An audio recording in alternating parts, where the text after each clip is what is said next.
شیر رو بذار رو میز اما کتابا رو نبند. مادرم میگه باید پول شیر فروش رو بدین آقای گالیله، وگرنه همین روزا دور خونمون یه خط میکشه. باید بگی دور خونمون یه خط رسم میکنن آنترا. خیلی خوب، اگه پولش رو ندیم یه خط رسم میکنه آقای گالیله. حالا اگه آقای پریونی مأمور اجرا تصمیم بگیره که صاف و مستقیم به طرف خونه ما بیاد، بین دو نقطه کدوم مسیر رو انتخاب میکنه؟ کوتاه‌ترین فاصله رو. آفرین، یه چیزی برات آوردم. این چیه؟ استرلاب. این دستگاه نشون میده به عقیده قدیمیان چطور ستاره‌های آسمون دور زمین میگردن. چطوری؟ خوب نگاه کن.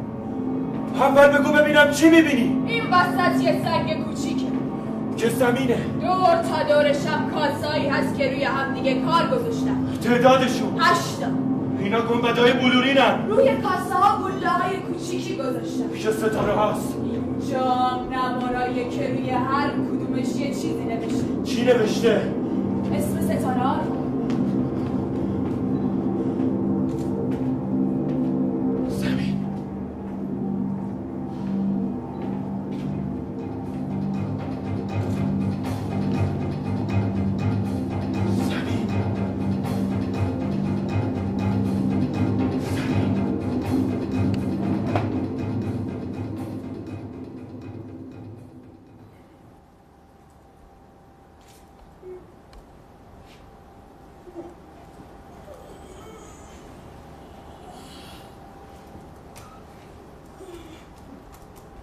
آندرا بیا.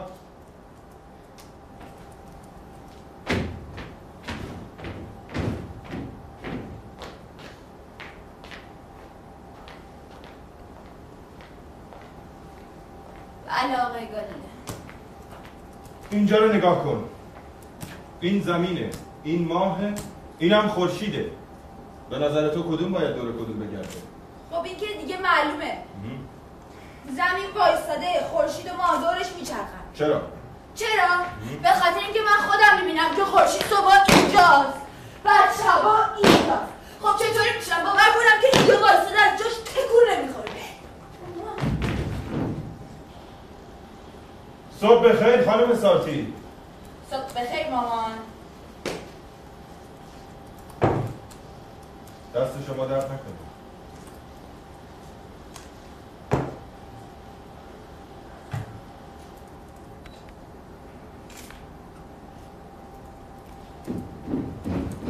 آندرا، نگاه کردن غیر از دیدنه. یعنی چی؟ چند پوک. یه مثال بهت میزنم. خورشید کجاست؟ راست یا چپ؟ راست. چطوری میشه که بره سمت چپ؟ وقتی که شما بذارینش طرف چپ. یعنی تنها راهش همینه. بله. با حالا بود اون گوشه وایسا.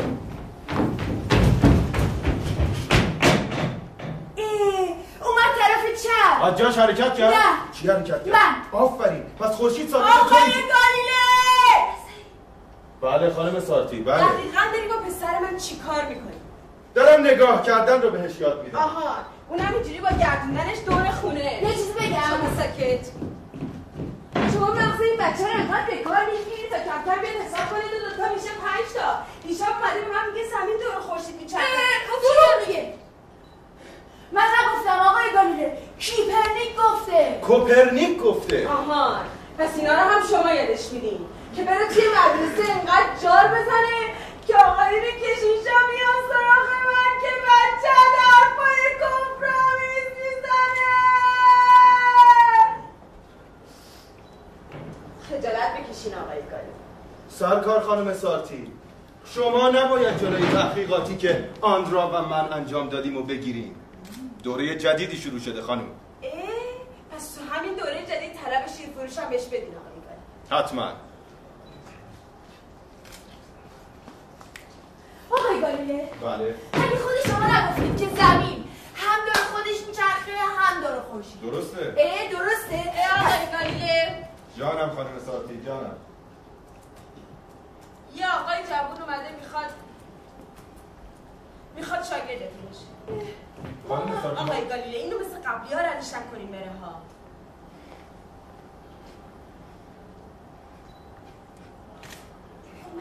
خیلی خوب، چشم. چشم. اجازه میدی شیرمو بخورم؟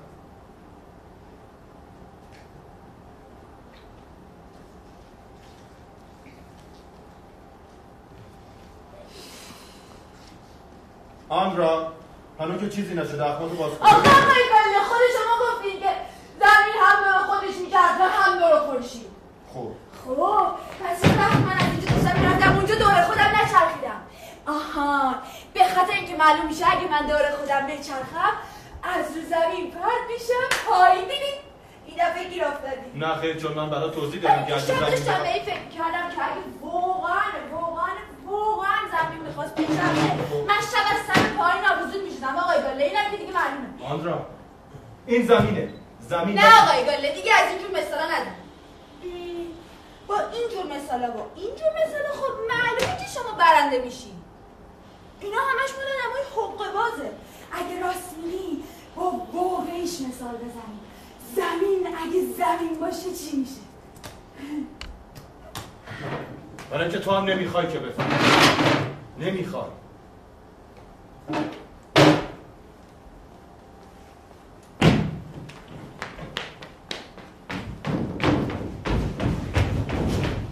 میخوام بفهمم آقای گله اگه سیب زمین باشه چی میشه؟ خیلی خوب. پس این زمینه، این هم آندرای ما. خب حالا زمین شروع به حرکت میکنه. حالا من از روش پرت میشم پایین. چطوری؟ خوب نگاه کن. سر تو کجاست؟ اون پایین.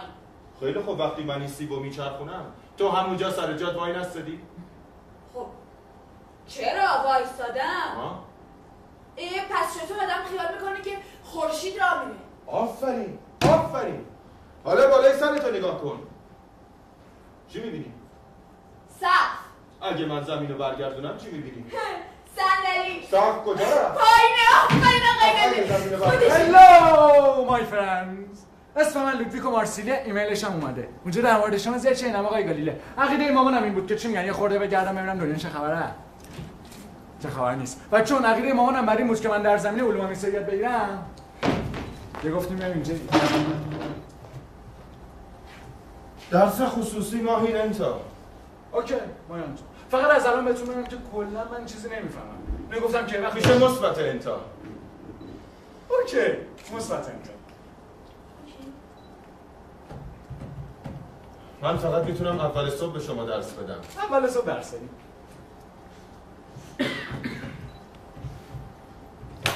این به ضرر تو تموم شد آندرا. چون دیگه وقتی برای تو نمیمونه. چون تو پول نداری آندرا. زانو پار است. در مورد من با یه ذره حوصله به خرج بدیم. به خصوص که داستان علمی جوریه که حقیقت من نمیفهمم. الان این سری عینک اومده با 2 تا یووی. از توی عینک‌ها میتونه همیشه چند برابر بزرگتر ببینی. چی رو؟ برج کلیساها رو، کبوترها رو، خلاص هر چی دور باشه دیگه. از این اختراع چند وقته که میگذره؟ چند روزه.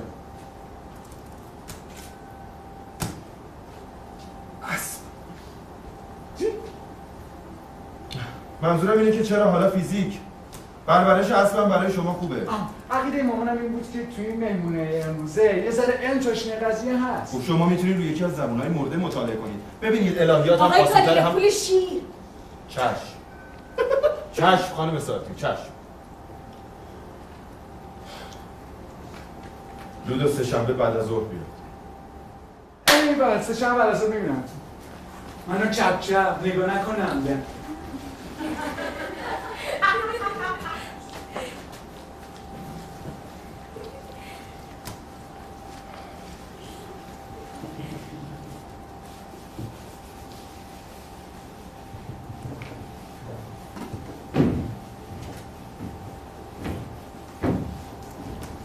خانم سارتی من که قبولش کردم. بله قبولش کردین چون من به موقع اومدم تو آقای گالیله.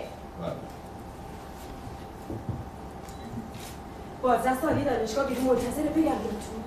بله خانم سارتی خیلی مهمه. ممکنه به مبلغ آجور شده باشه و وقتی که لازم نیست شاگرد خصوصی. سلام، صبح بخیر. صبح بخیر آقای پریالی. صبح بخیر. لطفاً لطفاً یه مقدار پول به من قرض بدید. یه مقدار پول بهتون قرض بدم؟ لطفاً.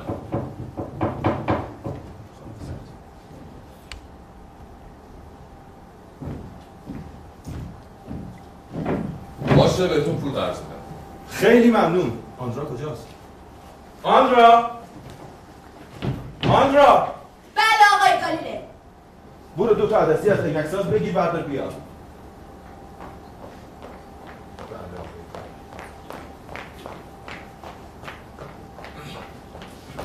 من برای این خدمتتون رسیدم که در مورد تقاضای افزایش دستمزد شما به اون مبلغ بی مطلبی عرض کنم.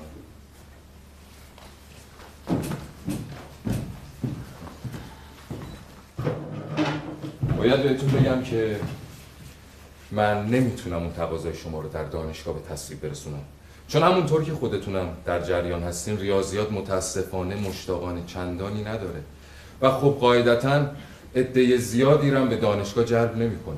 البته این نه به این معنی که ما قدر ریاضیات رو ندونیم، نه ابداً، اما خب ریاضیات برای ما به اندازه فلسفه و الهیات مهم و ضروری نیست، ولی اینو خوب میدونیم که برای اهل فنش مثل شما میتونه بی نهایت هم لذت بخش بشه. چیزی نیست خانم ایسارتی. شما برین دنبال آندرا.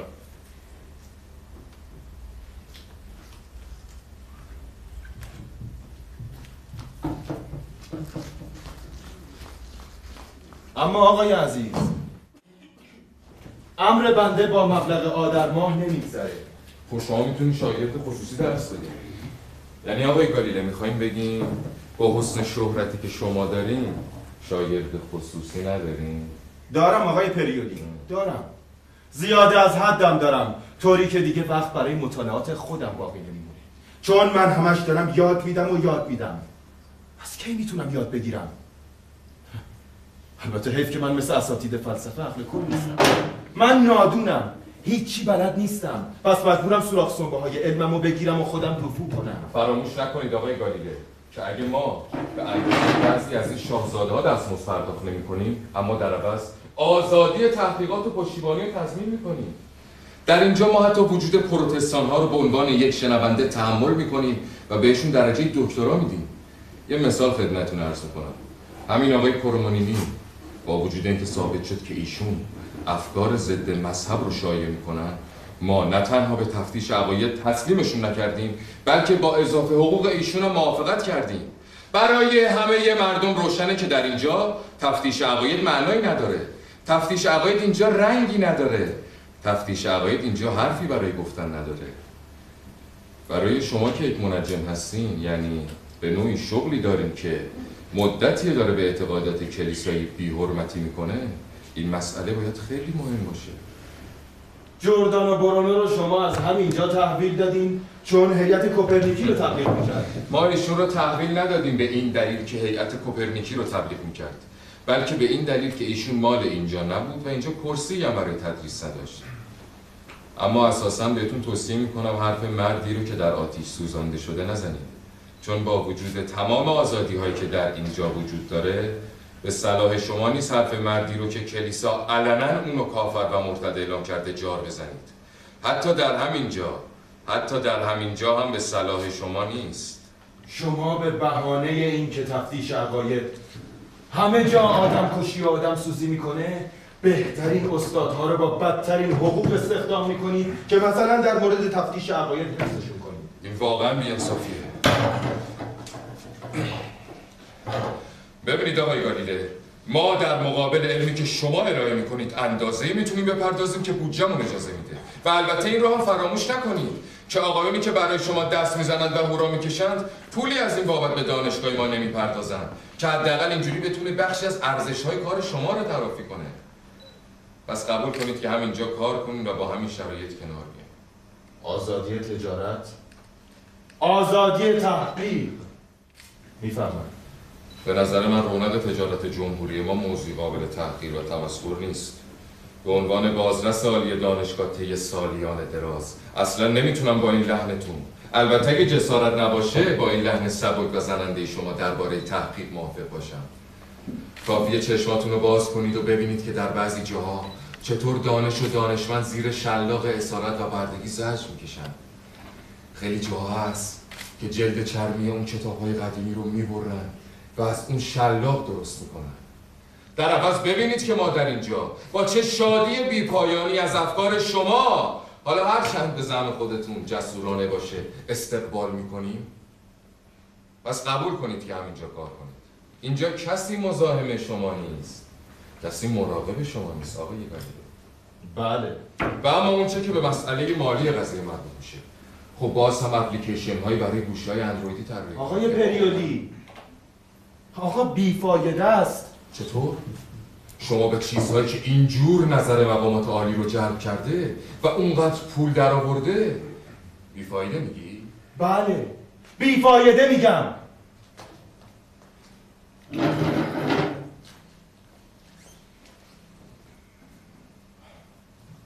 خیلی معذرت میخوام.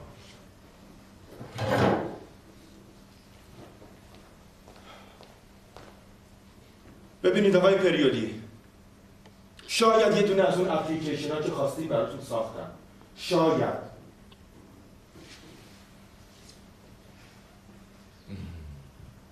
شما واقعا مرد نازنین هستید آقای گلیله. البته گهگاه چطور عرض کنم کمی ناراضی هم هستیم. درسته آقای پریودی، برای همین شما اگه ذره عقل داشتید باید به من مزد بیشتری میدادید، چون من از خودم ناراضیم. ولی شما هم کاری میکنید آقای عزیز از شما هم ناراضی باشم. شما پوزه گاو خرمنکوب رو میبندید. ببینید من الان ان سالم شده و هنوز هیچ کاری نکردم. خیلی ممنون. وقت بخیر آقای گلیله. وقت بخیر.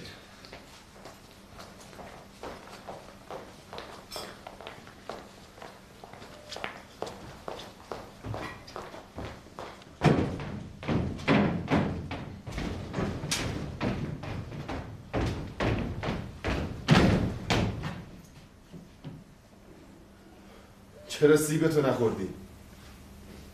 به خاطر اینکه میخواستم به مامانم نشون بدم که زمین میچرخه. آندرا راجع به نظریاتمون با هیچ کس صحبت نکن.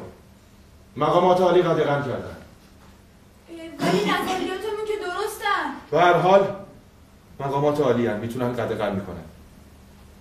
در ضمن حرفای کوپرنیک فقط یه فرضیه است. چیه؟ فرضیه. فرضیه چیه؟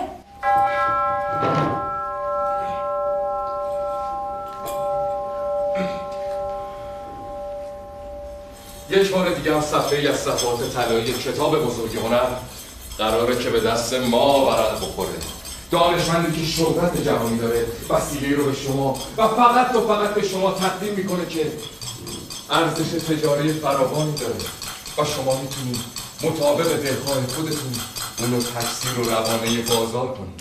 ضمن قربان جهت اطلاعتون باید عرض کنم که به کمک این وسیله ما میتونید در زمان جنگ از نوع و تعداد ناوهای دشمن 2 ساعت تمام زودتر از زمانی که اونها از وضعیت و تعداد ناوهای ما مطلع میشن آگاه بشیم و در نتیجه با آگاهی از قدرت اونها میتونیم به میل خودمون تغییر، جنگ و یا حتی فرار از صحنه جنگ رو انتخاب کنیم. آقای گالیله از شما تقاضا میکنه که اختراع ایشون رو و این گواه ابتکار و ابداع ایشون رو از دست شاگردشون بپذیرید. گالیله میخوان با تو حرف بزنن. گالیله لجبازی نکن، میخوان با تو حرف بزنن. گالیله من بعداً باهاتون تماس میگیرم.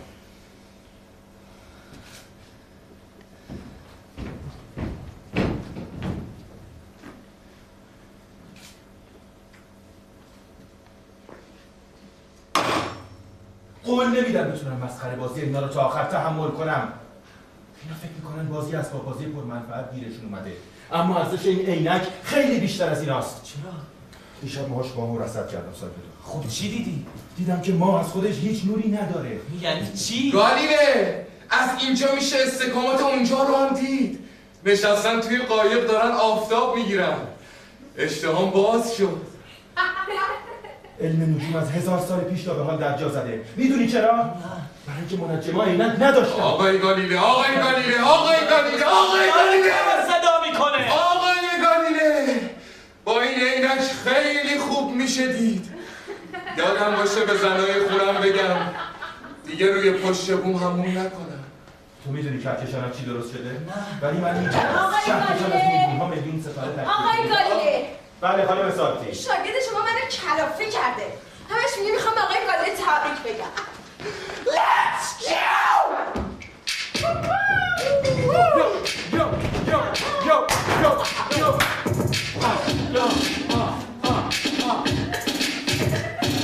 میرسیم به عرش من و گالیله با هم میخوایم به همشون بدیم سیاره چقدر گالیله میرسه به اون چیزی که میخواد ولی نمیشه بدون اینکه حقیقت هست تو کردی تلسکوپ اونا میذاره به جرق چوب سیاه ولی بشیم مثلا تو میتونی تو من روزای سفینه آسونی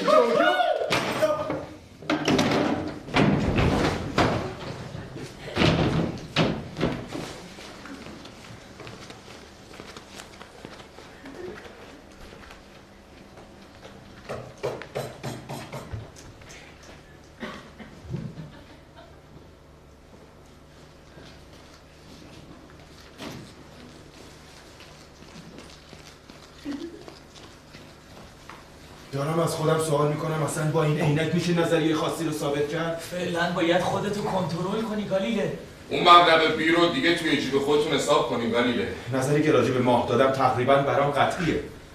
البته خودت میدونی فقط به قضاوت‌های عجولانه خوشبین نیستم. آقای پریودی شما با اون مبلغ بی موافق هستین؟ بدبختان ما همیشه مجبوریم یه بهانه‌ای برای این آقایون بتراشیم تا بتونیم مختصر پولی برای اهل علم دست و پا کنیم. به علاوه اگر غیر از این باشه دیگه مشوق و محرکی برای اهل علم باقی نمیمونه. ما به این بهانه نیاز داریم.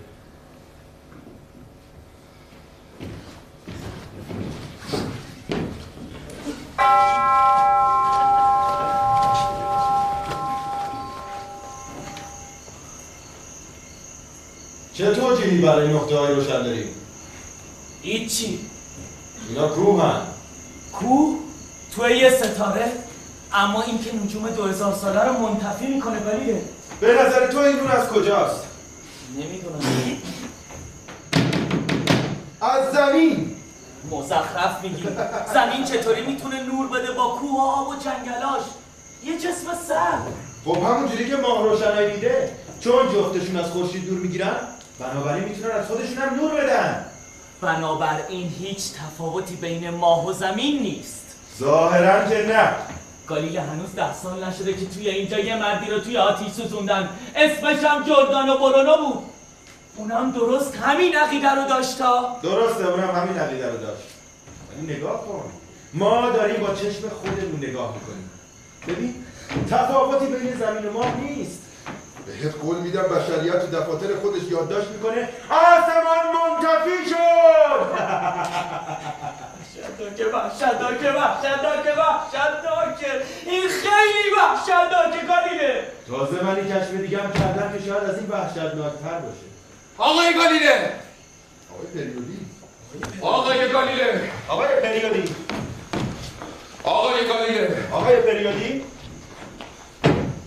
آقای پریودی! گالیله! تو میتونی همین الان اون عینک مسخره رو دورش بندازی. به درد هیچ چی نمیخوره. چطور؟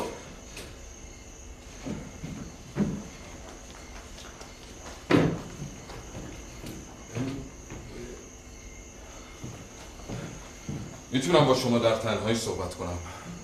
هر چیزی که من میتونم بشنوم آقای ساگردو هم میتونن بشنون. اما شاید براتون چندان خوشایند نباشه که ایشون هم با خبر بشن چه اتفاقی افتاده. متاسفانه اتفاقی که افتاده رو اصلا نمیشه باور کرد.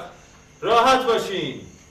آقای ساگردو عادت دارن کنار من با مسائل باور نکردنی کنار بیان. هیچ میدونید وسیله‌ای رو که شما محصول تحقیقات مداوم خودتون میدونید الان میشه کنج هر گوشه و خیابون با چند سکه خرید؟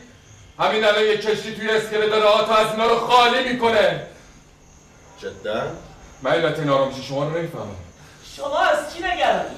باید خدمتتون عرض کنم که آقای گالیله در طی همین چند روز اکتشافاتی در دنیای ستاره ها انجام داده که همه چیز رو از ریشه عوض میکنه. شما خودتون رو ناراحت نکنید. پریودی است. گوگل! شما خودتون میتونید توی گوگل هم ببینید آقای پریودی. توی گوگل ببینم. خیلی ممنون. برای من همین اکتشاف کافیه که کشف کردم. من اون کسی هستم که به وسیله این آشغال حقوق آقای گایلر رو 2 برابر کردم. آقایون نمایندگان ما امیدوار بودن مالکیت عینکی رو در دست داشته باشن که در هیچ جای دیگه ساخته نمیشه.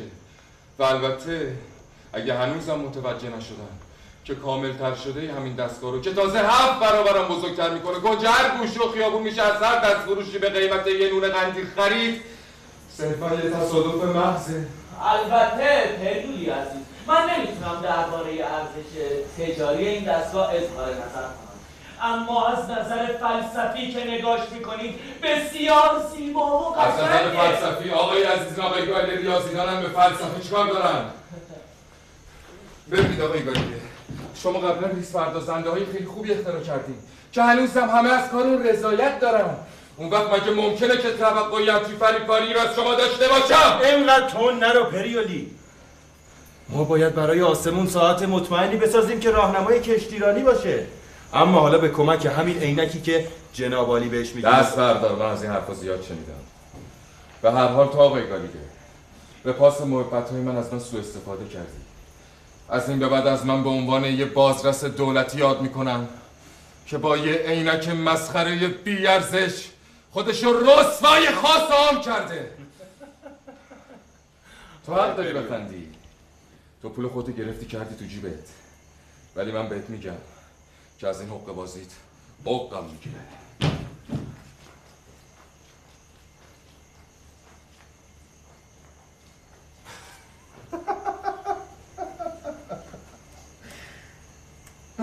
میگه از جایی که خوب نشه توش کاسه بکرد عقش میگیره.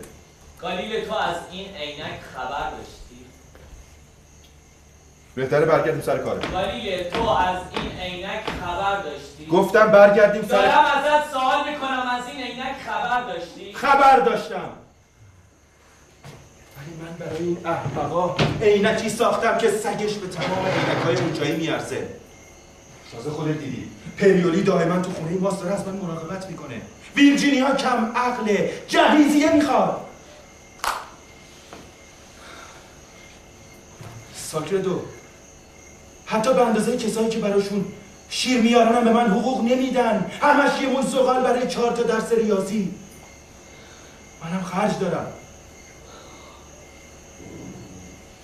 ولی اگه فقط چند سال فرصت داشته باشم میتونم همه چیز رو ثابت کنم. حالا میخوام بهت یه چیز جدید نشون بدم. گالیله خواهش میکنم بس کن. میخوام بهت یکی از راههای درخشان و شیری رنگ کهکشان رو نشون بدم. نگاه کن بگو از چی ترکیب شده.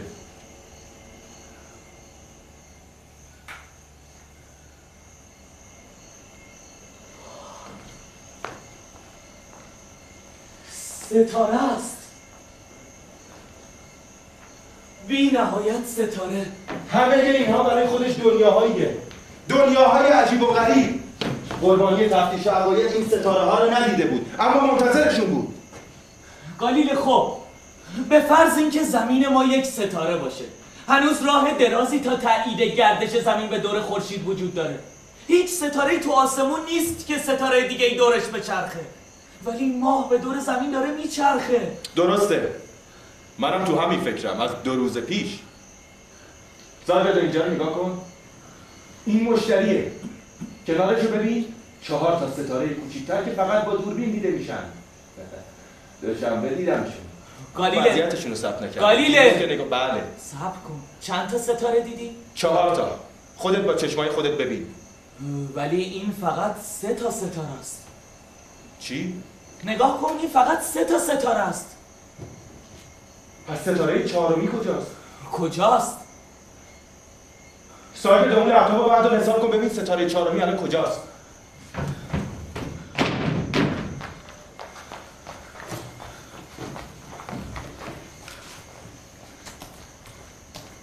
فکر کنم طبق نظریه تو از این طرف به این طرف حرکت کرده باشه.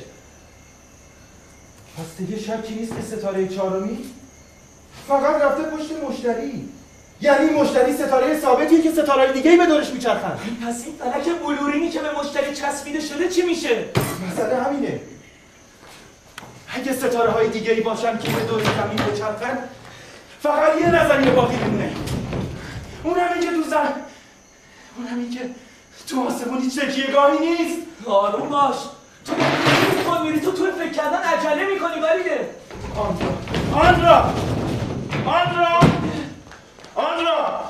گالیله. آندرا چیه؟ چرا دیوونه بازی در میاری؟ حقیقت پیدا شد. میخوای وایسی منو نگاه کنی؟ تو به کلی عقل تو از دست دادی. میدونی اگه چیزی که میبینی حقیقت داشته باشه چه بلایی سرت میاد؟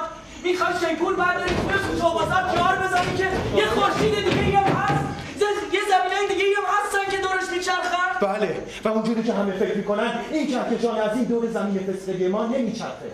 یعنی تو میخوای بگی همه اینا ستاره است؟ معلومه. پس خدا کجاست خالیه؟ منظور چیه؟ خدا کجاست؟ خدا اون بالا نیست. تازه اگرم موجوداتی باشن بخوان خدا رو پیدا کنن روی زمین ما پیداش نمیکنن. منو نپیچون، ازت سوال کردم که خدا کجاست؟ من فیزیک دارم. قبل از هر چیزی تو انسانی رو میپرسم تو دستگاه دنیوی تو خدا کجاست؟ چرا عقلتو به کار نمیندازی؟ خدا تو وجود منه. خدا تو وجود توه. خدا تو کهکشانه. ساعتی خانم ساعتی همون که جونم برو رو میزن. خانم ساعتی به همین دلیل زنده سوزوندنش ساعتی تو سالها با صبر و حوصله هیئت بطلمیوسی که مورد حمایت کلیسا بود به 100 تا دانشجو تعلیم میدادی. خب نمیتونستم چیزی رو ثابت کنم. فکر میکنی فرقی میکنه؟ خیلی فرق میکنه. خب گوش کن. من به خدا ایمان دارم. به انسانم اعتقاد دارم. یعنی به تحصیل انسان اعتقاد دارم. اگه این اعتقاد از من بگیرن حتی روزانه میتونم تخت خوابم رو ترک کنم. حالا تو هم به حرف من گوش کن. من به عقل بشر اعتقاد ندارم. سالها نگاه کردم به رفتار بشر به من یاد داد که اونا با عقل میونه‌ای ندارن. دم سرخرنگ یه ستاره دنباله‌دار رو نشونشون بده و ترس رو به وجودشون بنداز. اون وقت همچین فرار میکنن که پاشون به پس کلشون بخوره. ولی اگه حرف منطقی بزنی و 100 تا دلیلم بیاری فقط مسخرت میکنم. این تهمته. دروغه. چطور میخوای حیله‌گری رقت انگیز اونا رو با عقل اشتباه بگیری؟ من از حیله‌گری اونا حرف نمیزنم. من از عقل اونا صحبت میکنم. چون موقع فروش گنجیشک رو رنگ میکنن و جای قناری میفروشن، ولی موقع خرید که پیش میاد به قناری میگن گنجیشک. بله آقای گالیله بله. خانم ساعتی. چه خانم ساعتی. اول صبحونه رو گذاشتی رو سرتون. آندرا کجاست خانم ساعتی؟ آندرا خوابه. بیدارش کنید لطفا. بیدارش کنم؟ بله.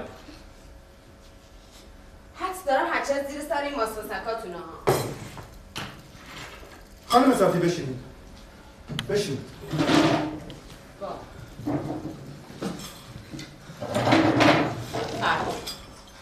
یه سوال دارم راجع به آسمون ها.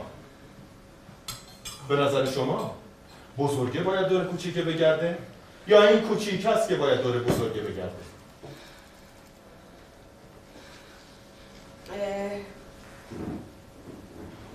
خب این که معلومه آقای گالیله. من برای شما غذا درست میکنم یا شما برای من؟ شما برای من. بله به خاطر اینکه شما درس خوندین و میتونین مزد بدین. صبح بخیر خانم ساعتی. صبح بخیر آقای گالیله. اگه یه وقت بازم سوال داشتین حتما صدام کنین ها. به نظر من اینجور افراد تشنه حقیقتن. گالیله ازت خواهش میکنم که به اونجا نرم. چرا نرم؟ چون اونجا کشیشا حکومت میکنن. توی درباره اونجا دانشمندان بلند آوازه زیادن. خودت هم خوب میدونی که همشون نوکرای دربارن. پس گردنشون رو میگیرم تا توی عینک منو نگاه بکنن. ساکت یادت نره. اگه حقیقت اینقدر ضعیفه که نمیتونه از خودش دفاع بکنه، پس ما باید دست به حمله بزنیم.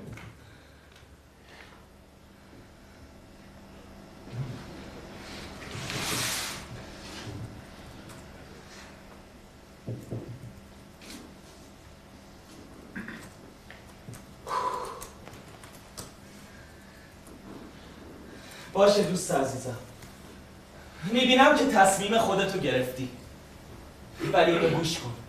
شبی که انسان حقیقت رو کشف کنه شب بدبختی اونه. مگه ممکنه صاحبان قدرت کسی رو که از حقیقت آگاه میشه را آزاد بذارن؟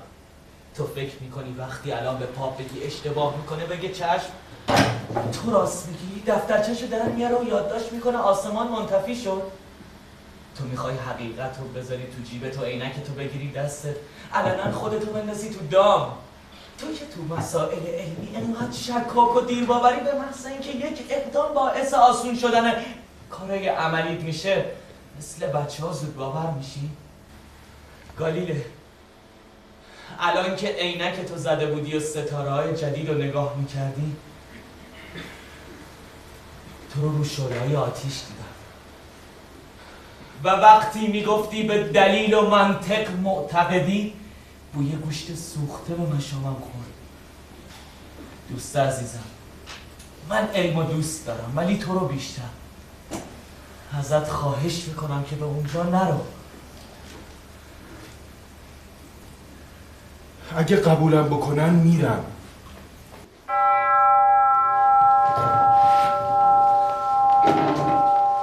آقای گالیله! جانم خانم ساز. از وقتی که اومدیم اینجا دیگه دلار شدن مریض گفتن تمومی نداره که همه مردم شهر از این کوفتی‌های جناب عالی استفاده میکنن. اون وقت گنز کثافتاشون من بدبخت باید جمع کنم. این چیزا بیفایده است آقای گالیله. اگه تو این کوفتی‌های جناب عالی یه چیزایی بود، این آقایون کشیشا زودتر از همه میفهمیدن. چشم خانم ساتی، چشم. شما بفرمایید.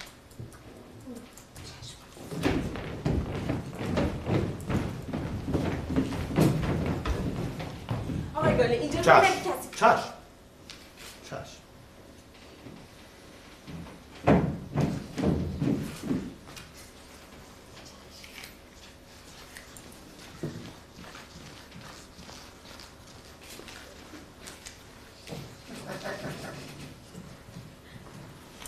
خیلی خوش آمدین آقایون. همونطور که مستحضر هستین، ما منجمان از مدتی پیش توی محاسباتمون دچار مشکلات لاینحلی شدیم. به این معنا که ما از اعتقادات کهنی پیروی میکنیم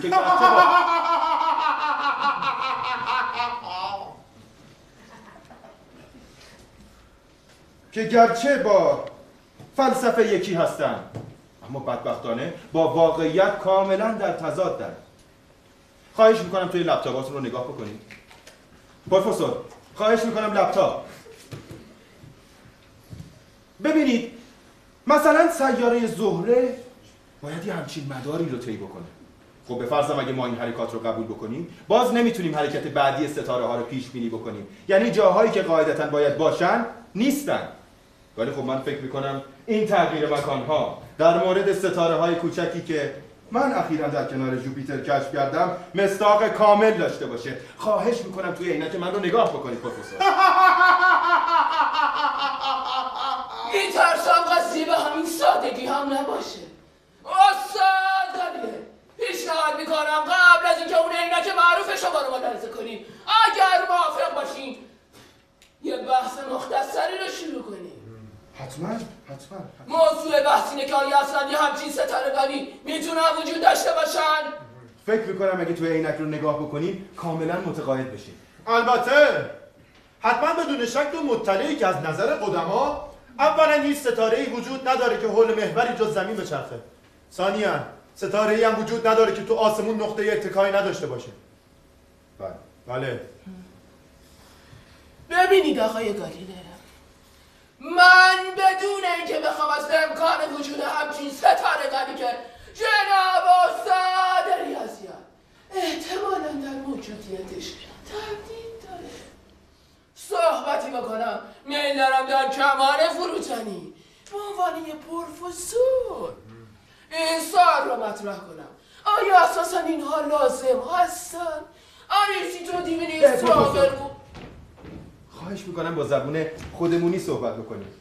آندرای من لاتین بلد نیست. آندرا.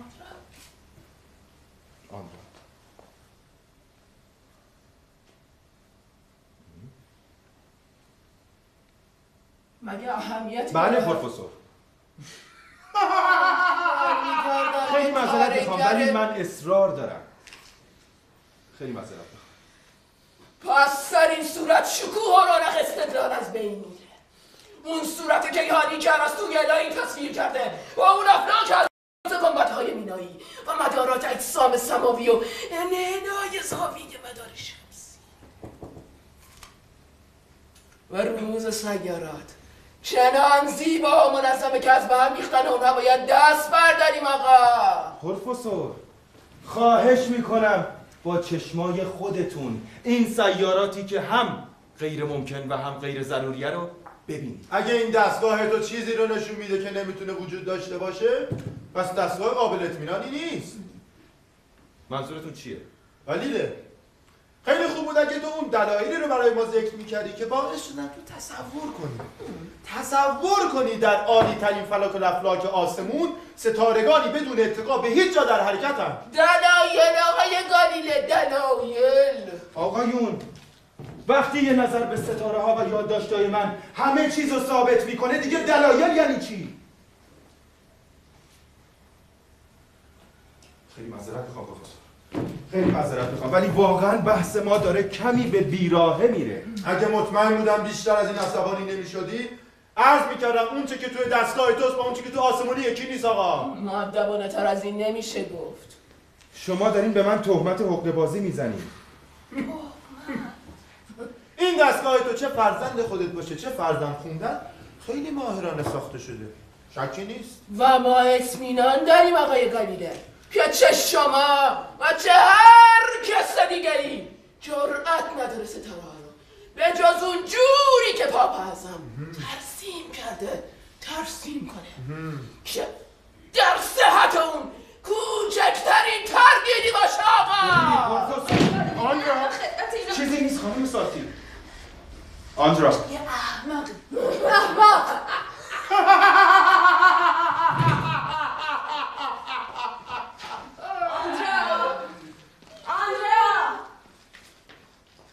چرا خودتو معطل میکنی گالیله؟ بالاخره دیر یا زود گالیله باید با حقیقت آشنا بشه. این سیاره های ژوپیتر که تو ادعا میکنی گنبد های بلورین رو میشکنن. مطلب خیلی ساده است. پس بذارین خیالتون رو راحت کنم. اصلاً کاسه های بلورین وجود ندارن آقای عزیز. هر کتاب دبستانی رو ورق بزنی نوشته وجود دارن آقای عزیز. کتابای دبستانیتون رو عوض کنید.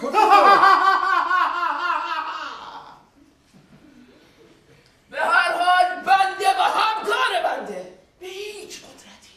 به هیچ قدرتی جز قدرت ارسطوی الهی اتکایی نداریم آقا. پروفسور، اعتقاد و احترام به ارسطو یه مطلبه، اما حقیقتی که میشه با چشم دید یه مطلب دیگه است.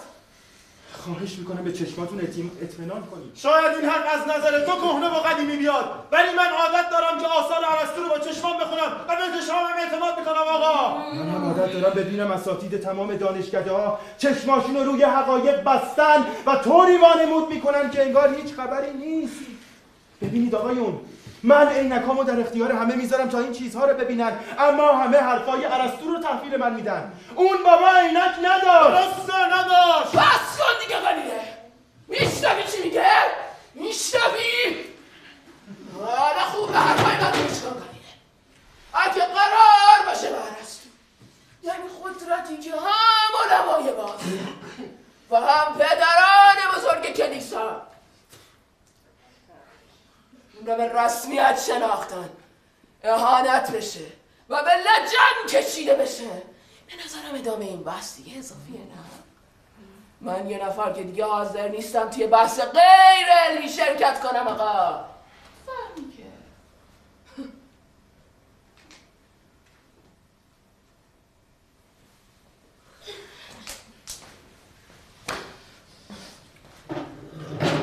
پروفسور، بخت با من یار بود تا وسیله تازه‌ای به دستم بیفته، بتونم آسمون رو ذره‌ای از نزدیکتر تماشا کنم. خواهش میکنم از این تصادف استفاده کنید. نمیدونم این باز قرار ما رو به کجا میکشونه.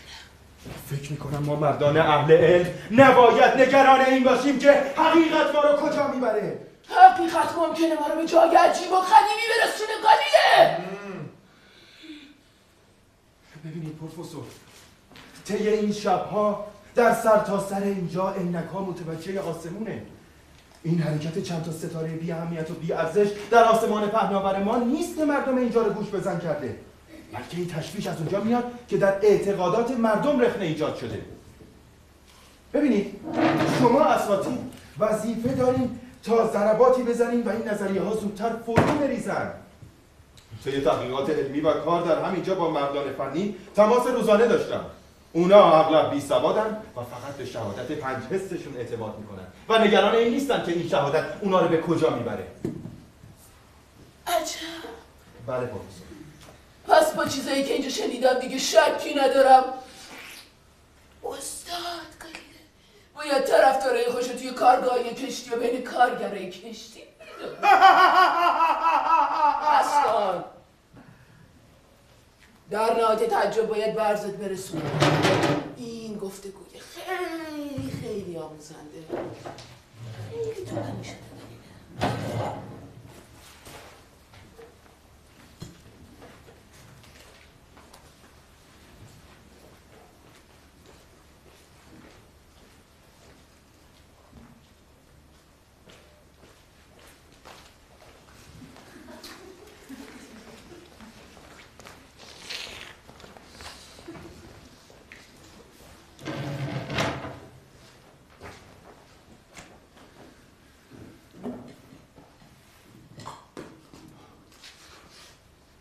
کافی بود توی عینک من رو نگاه کنن.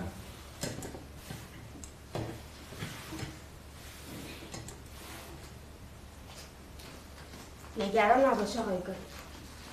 اینا حتما میرن نظر کریستوفر کلاویوس، همین سرمنجم انجمن ستاره شناسان درباره ادعای شما میپرسن.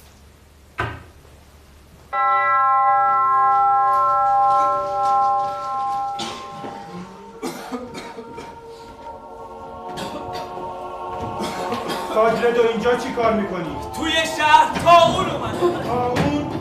سارتی از امشبم کلیسا رو میبندن، میگن توی شهر 2 نفر مردن، 3 نفرم توی بیمارستان دارن میمیرن. بازم مثل همیشه تا آخرین لحظه همه چی رو مخفی کردن. سارتی بله آقای گلیله، آقای ساجرد طوری شده. طاعون من وسایل رو جمع میکنم. چیزی جمع نکنید، فقط برید و سوار ماشین شید. آقای گلیله آنجا برو بیرون. چرا؟ طاعون دیگه کیه؟ من یه فرضیه آنجا فقط برو. صبر کنید گالیله حاضر شه. آقای گلیله شما حاضرین؟ شما برید و سوار ماشین شید، منم الان میام. ما بدون تو جایی نمیریم. بسته بندی کتابای تو هیچ وقت تمومی نداره. چرا نمیفهمید؟ طاعون شوخی بردار نیست. برید سوار ماشین شید. لعنتی. آقای گلیله راننده دیگه نمیخواد صبر کنه. خانم سارتی فکر میکنم من نباید بیام. میبینید که یادداشت‌های 3 ماه آزگاره که اگه 2 روز وقت صرفش نکنم همشون از بین میره. این مرضم که همه جا هست. بیا بریم. نه تو دیوونه شدی. شما برید، منم پشت سرتون میام. تا 1 ساعت دیگه هیچ کس نمیتونه از این شهر بیرون بره. راننده الان میره، من میرم نگهش دارم. شما برید خانم سارتی. اینجا چی کار میکنی؟ راننده الان بدون شما میره. راننده رفت. مجبور شدن ویرجینیا رو هم با زور با خودشون ببرن. توی شهر یه جایی هست که از بچه‌ها نگهداری میکنن. اگه من میرفتم کی برای شما غذا میپخت؟ غذا میپخت؟ خانم سارتی فکر نکنید من دیوونه شدم و نه. من دشمنای زیادی دارم و برای اثبات مطالبم باید مدارکی جمع آوری کنم. لازم نیست عذرخواهی کنید. کارتون عاقلانه نیست.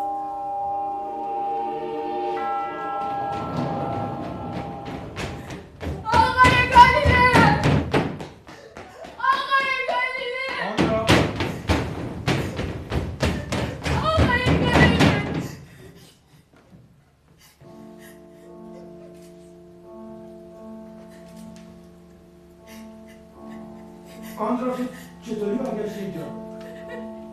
توی از ماشین پریدم پایین ولی ویرجینیا رو نگه داشتن. پس نرفتی؟ صبح اومدم در زدم آقای گلیله ولی شما در رو باز نکردید. میشه بیام تو؟ نه برو کلیسا، شاید مادرتم همونجا باشه. همونجا میرم آقای گلیله. نذاشتم ببینمش. حالش خیلی بده. مریض شده. 2-3 روزه که از اینجا رفتی آندرا. همه راه و پیاده اومدی؟ همش دویدم آقای گلیله. میخوام بیام تو. خیلی خوب. آروم باش آندرا. توی این چند روز که نبودی خیلی چیزا کشف کردم. دلت میخواد بدونی چیا؟ چی؟ دست خوب گوشاتو باز کن وگرنه نمیفهمی. یادت میاد سیاره زهره رو بهت نشون دادم؟ یادت هست؟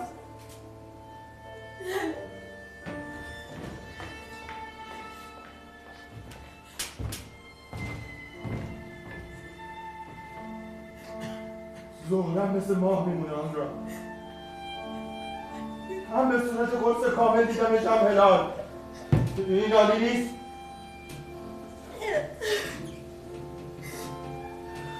آقای گلیله مامانم خوب میشه.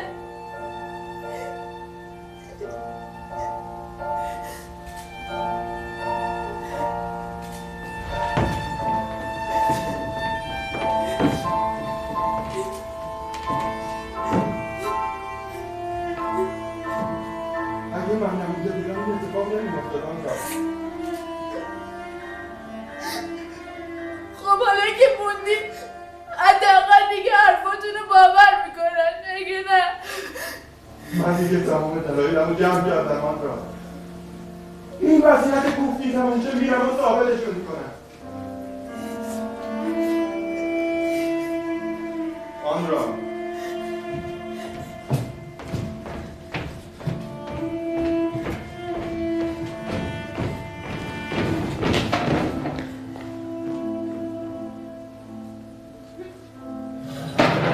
کله پوک برو نقشه مدار عطارد بیار گمش کردم.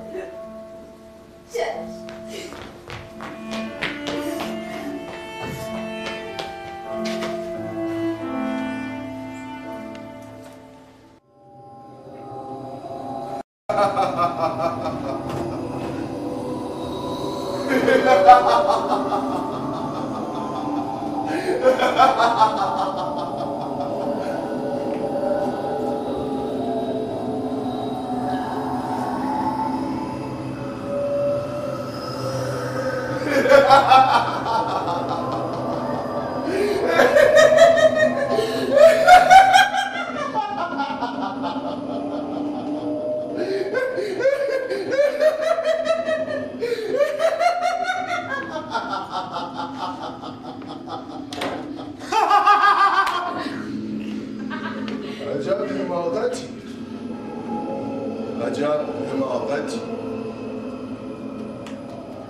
دلم میخواد یه نفر راجع به من حرفایی بزنه که مردم باور نکنن. مثلا اینکه شما از غذا خوردن حالیتون به هم میخوره.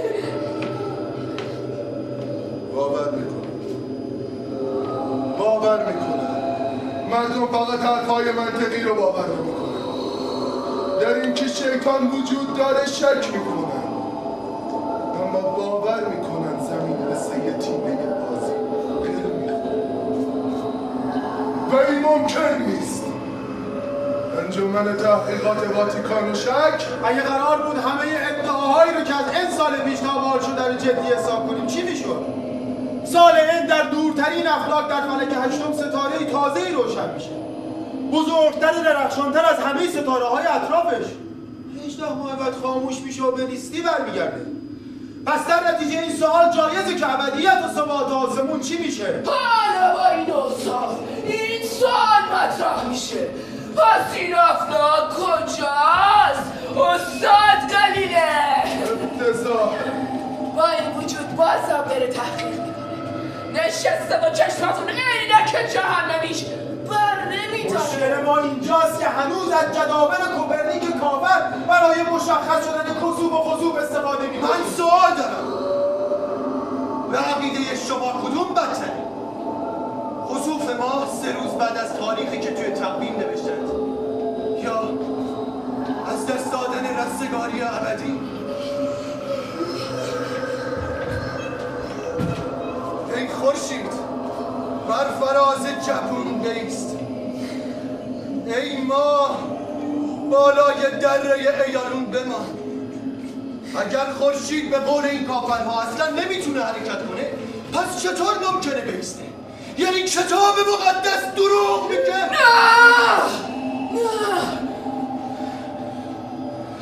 البته پدیده‌هایی هست که برای ما منجم و اشکال تولید میکنه، اما مگه لازمه که انسان همه چیز رو بدونه؟ اینها زادگاه بشر رو اینها زادگاه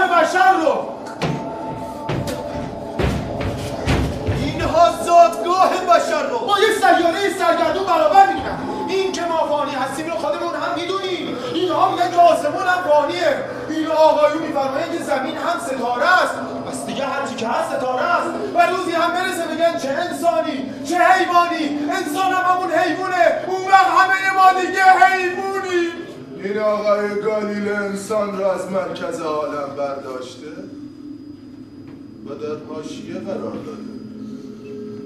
به طور وضوح ایشون دشمن نوع بشره و باید حق همچین آدمی رو کف دستش گذاشت. انسان تاج سر آفرینش، اینو هر بچه‌ای میدونه و محبوب ترین مخلوق پروردگار عالم. پس چطور ممکنه ذات احدیه این موجود معجزه آسای خودش روی یه ستاره ناچیز حاشیه‌ای که تا ابد محکوم به سرگردانی و آوارگی قرار یعنی کی بتونه فرزند خودش رو به همچین جایی بفرسته؟ و چه کسی میتونه انقدر احمق باشه که این مزخرفات رو باور کنه؟ گالیله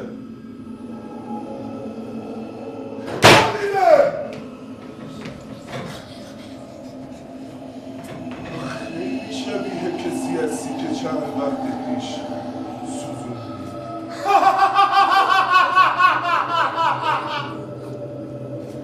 تو میخوای زمین رو حقیر و بی‌مقدار کنی، جایی که روش زندگی میکنی و هرچی داری از اون داری و این مزخرفات رو تحمل نمی کنم.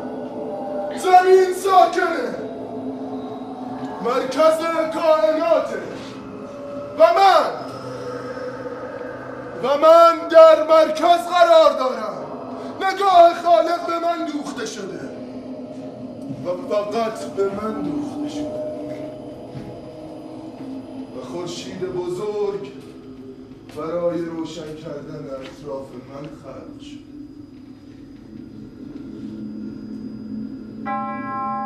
تا خداوند من رو بهتره. پس به این ترتیب به طور قاطع و بدون تردید همه جهان نگران منه. کلاویوس هم حرفای من رو تایید میکنه. اینطور نیست کلاویوس؟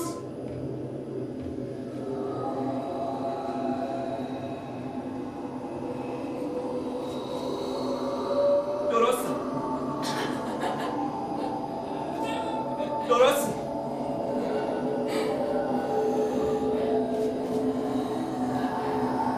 همه حرفای گالیله درست.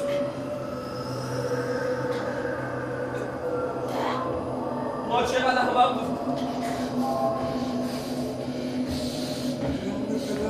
تمام حرفای گالیله درست. ما چقدر هم بود تمام حرفای گالیله درست.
خورشید از افق برمیآید و به جایگاه خوبش باز میگردد.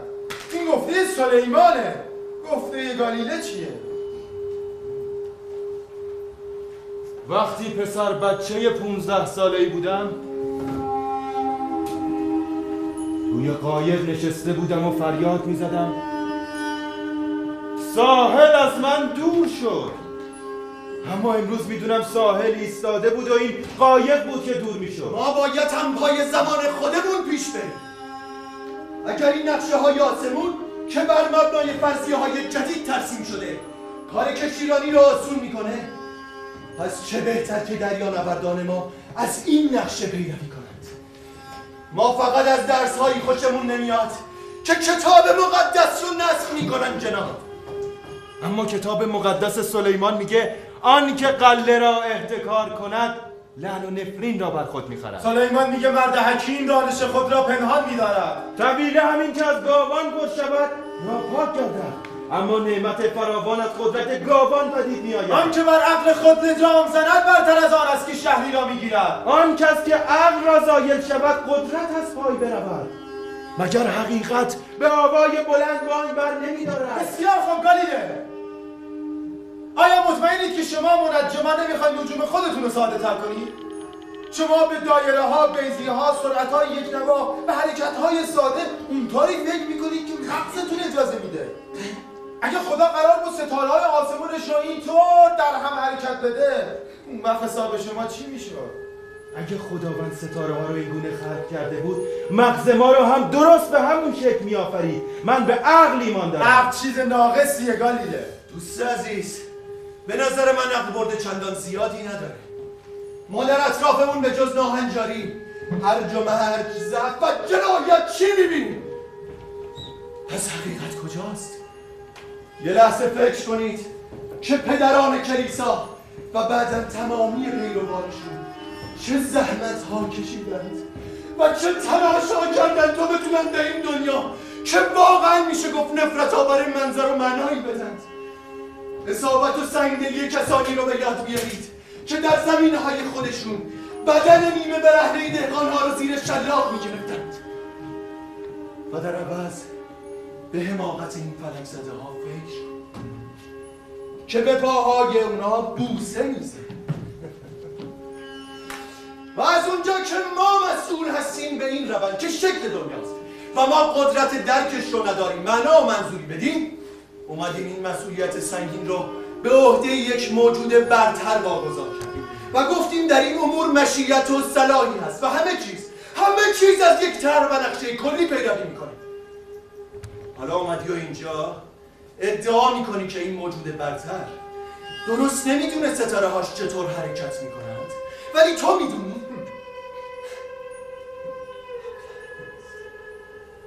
اما من خودم فرزند مؤمن کلیسا هستم. این آقا با این قیافه حق به جانب خدا رو هم میخواد متقاعد کنه که در نجوم بزرگترین یاوه‌ها رو بنگافته. یعنی تو میخوای بگی که خدا قبل از اینکه کتاب مقدسش رو بنویسه روی نجوم به حد کافی مطالعه نکرده. شما فکر نمی‌کنید که خود خالق درباره اون چیزی که خودش خلق کرده بیشتر اطلاع داشته باشه تا مخلوقش؟ آقایون یک مقدار عقل لطفاً. انسان همونطور که از روی حرکت ستاره ها ممکنه برداشت غلط بکنه، از روی کتاب مقدس هم میتونه برداشت غلط داشته باشه. این که از انجیل چه برداشتی باید کرد دوست عزیز؟ اجازه بدید کار علمای مذهبی باشه. گالیله، محفل مقدس امشب تصمیم گرفت که هیئت کوپرنیکی که بنابر اون خورشید مرکز کائناته و ثابت هم هست و بالعکس زمین نه مرکز کائناته و نه در جای خودش ثابت، از نظر دینی پوچ، ابلهانه و کفرآمیزه. کفرآمیز آقا. من مأموریت دارم تا شما رو به پرهیز از این عقیده هشدار بدم. پس حقیقت چی میشه؟ انجمن مقدس بدون در نظر گرفتن این جزئیات رأی خودش رو صادر کرد. یعنی از این به بعد هر گونه تحقیق علمی مطلقاً مجاز جناب گالیله، منتها در چارچوب اعتقادات کلیسا که طبق اون ما از دانستن عاجزیم ولی آزادیم که تحقیق کنیم. شما حتی میتونی نظریه های خودت رو به عنوان یک فرضیه ریاضی مطرح کنی. این فرزند خلف کلیساست و ما هیچ کدوم فکر نمی کنیم که شما بخواید اعتقادات مذهبی رو زیر خاک دفن کنید. اما اعتقاد موقعی نابود میشه که بخوان تحمیلش کنن. جداً؟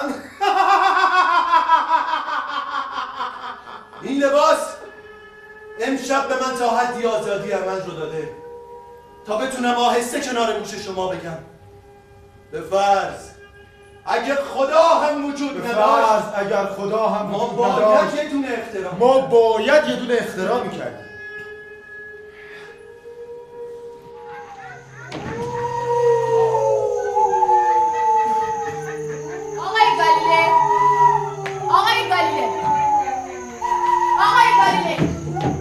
پیداش کردم. همون نقشه‌ای که می‌خواستی امروز بعد از آندرا شاگرد سرکش گالیله.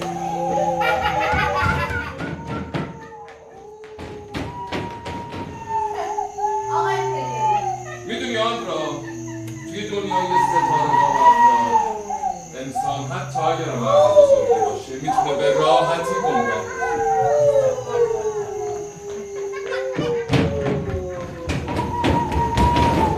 ببینید آقای پریلی، من اصلا راجع به نجوم و اونجور چیزا هیچی نمیدونم. بذارید من برم. هیچی نمیدونی؟ آدم توی خونه شیرفروش زندگی کرده باشه و شیر نخورده باشه؟ مطمئنم اگر استادت مطلع بشه که تو همین مقدار اطلاعات نجومی رو که میدونی الان اینجا از من شنیدی واقعا خندش میگیره. ولی ما همه آقای گالیله رو خیلی دوستش داریم. من خودم گالیله رو خیلی دوست دارم. منم آندرا تو هنوز خیلی جوونی. تو هنوز خیلی جوونی آندرا. میدونی که بین ما انسان‌های میرا هیچ بزرگی اونقدر بزرگ نیست که در دعایی نگنجه. آندرا به آقای گالیله بگو که من همیشه مثل یک سایه دنبالشم.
حرف بزن، نترس. تو یک کشیشی. من ریاضیات خوندم استاد. ریاضی موقعی به دردت میخوره که قبول کنی دو تا میشه 4 تا. هم آقای گالیله، من الان چند شبه که نمیتونم بخوابم. دیگه نمیدونم فرمانی رو که محفل مقدس فتوا داده باید قبول کنم یا قمرهای مشتری رو که هر شب با چشمای خودم میبینم. آقای گالیله، من اومدم اینجا تا یه چیزایی رو بهتون بگم. که بگی مشتری اقماری نداره. نه. من فهمیدم که این کلیسا دلایل محکمی داره برای جلوگیری از این تحقیقات بی حد و مرز. اینه که میگیری بجون برای من مرده آقای گالیله. من اومدم اینجا که این دلایل رو بهتون لازم نکرده. من خودم این دلایل رو میدونم. ببینید آقای گالیله، من همه سختی‌هایی که شما تحمل کردید رو میفهمم. اما چی؟ من میخوام حرف بزنم. پدر مادر من آدمای ساده‌ای هستند. درباره درخت‌های زیتون اطلاعاتی دارم ولی به غیر از اون که چیزی نمیدونم. هم وقتی دارم به شکل‌های ونوس روی آسمون نگاه میکنم، همون موقع هم دارم پدر و مادری رو میبینم که با خواهر و برادران کنار سفره نشستن و دارن نون خالی میخورن با قیافه‌های داغون و فرسوده و دستای پینه بسته‌شون. ولی حتی تو بدبختیشون هم نظم وجود داره آقای گالیله، یه نظم مشخص. از شخم زدن زمین و کشاورزی و برداشت محصول و چیدن زیتون تا دادن مالیات، همه چیزشون تکرار یه نظمه. حتی بدبختی‌های زندگی هم با نظم سرشون خراب میشه. ببین آقای گالیله، پشت پدر من زیر بار فشار این زندگی احمقانه جوری خم شده که انگار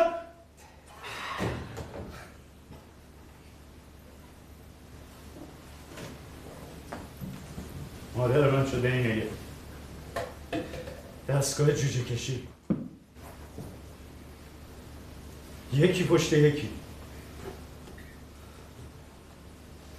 حالا اینو برای تحمل این همه فشار کار و حمالی و بدبختی و بیگاری کشیدن روی زمین‌های آدمای دیگه، از کجا این رو میگیرن آقای گالیله ها؟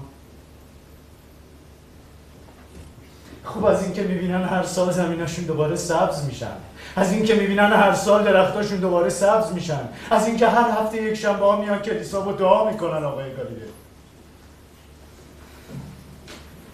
مشاهده این نظم دقیقه که اونها رو معتقد کرده که تو کار این جهان ضرورتی هست.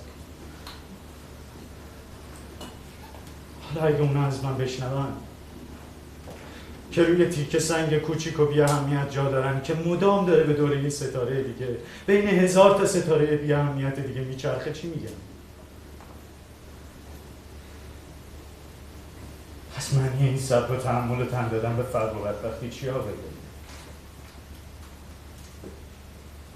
چه ارزشی داره؟ یعنی حالا باید معلومه شکم این اشتباه بوده؟ احساس میکنن به اونا خیانت شده، فریبشون دادن. اون وقت میگن پس تکلیف ما چیه؟ پس این خود ما این که باید به فکر خودمون باشیم با این فرسودگی، با این نادونی، با این پیری روی این سیاره کوچیک سرگردون بی‌اراده که هیچ فلکی به دورش نمیچرخه؟ پس هدفی که توی زندگی ما هست چی آقای گالیله؟ هیچ هدفی. پس چرا نمیمیریم؟ ما گرسنه‌ایم چون چیزی نداریم بخوریم؟ یعنی کار و کوشش و تلاش معناش برای ما فقط قوز در آوردن و بار کشیدن آقای گالیله، نه قطع و منزلت؟ آقای گالیله حالا متوجه میشید که من توی این فرمان مقدس کلیسا، توی این دستور به سکوت چی اسم میکنم؟ یه محبت بزرگوارانه، یه رحم مدبرانه آقای گالیله. مردم روستای تو توی مزارع گندم و تاکستان‌های بزرگ انگور هزینه جنگ‌هایی رو میپردازن که کشیش‌های مقدس حضرت مسیح توی اینجا و اونجا به راه انداختن. چرا اینقدر اصرار دارم که زمین مرکز جهانه؟ برای اینکه مسند پاپ مقدس در مرکز قرار داشته باشه. تو درست میگی، موضوع کهکشان نیست، موضوع دهقان‌های شماست. ولی تو میگی ما همین دهقان‌ها رو هم فریب بدیم؟ نه آقای گالیله، اتفاقا به خاطر همین مردم بدبخته که ما مجبوریم دهنمون رو ببندیم. دلت میخواد چک سفید امضایی رو که امروز صبح برام فرستادن ببینی؟ برای اینکه من آرامش روحی اقوام تو رو به هم نزنم، قدرتمندا به هم شیر میدن، شیری که خانواده تو اونو با فلاکت دوشیدن. آقای گالیله، قبل از هر چیز من یک کشیشم. فیزیکدانم هستی، چون تغییر وضعیت‌های زهره رو تایید میکنی. منو نگاه کن، من خودم فرزند مؤمن کلیسام، اما ما نمیتونیم مجموع زوایای مثلث رو به اقتضای مصالح پاپ تغییر بدیم. درسته، ولی شما فکر نمی‌کنی که حقیقت اگر واقعا حقیقت داشته باشه بدون من و شما هم خودشو نشون میده؟ نه، حقیقت اون قدری رواج پیدا میکنه که ما رواجش میدیم. تو خودت از روستایی‌های خودتون جوری حرف میزنی که انگار خزه‌های روی پشت بومن. پس چطوری میشه قبول کرد که زندگی اونها با مجموع زوایای مثلث جور در نمیاد؟ ببین پسر جون، خانواده تو اگه فکر کردن و حرکت کردن و یاد نگیرن، بهترین روش‌های آبیاری هم براشون یه پول سیاه ارزش نداره.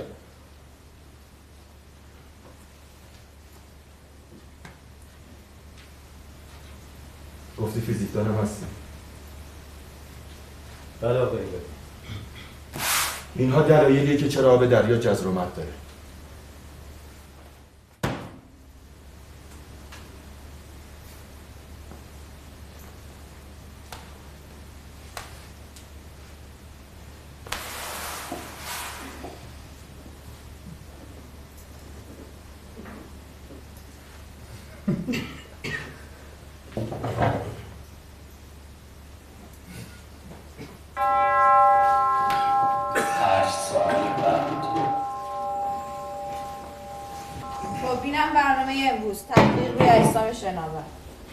کتاب ارسطو کاندرا. یادم.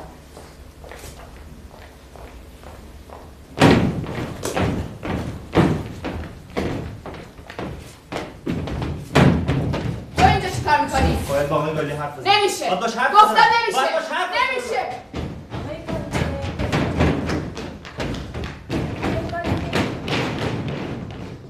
ممکن است استاد گالیله تقاضا کنید من قبول کنه؟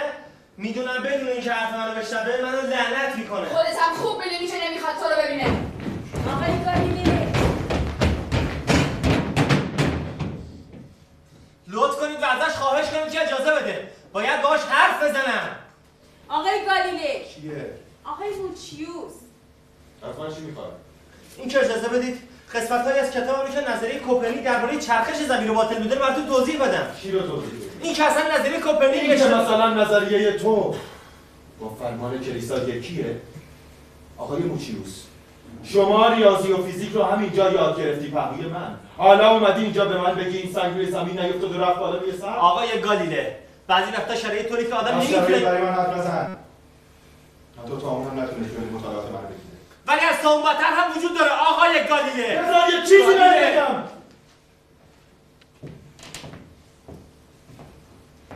اون کسی که حقیقت رو نمیدونه نادونه، اما اون کسی که حقیقت رو میدونه با این کارش میکنه جنایتکاره. حالا هم پاتو از خونه من بذار بیرون. بیرون! حق با شماست آقای گالیله.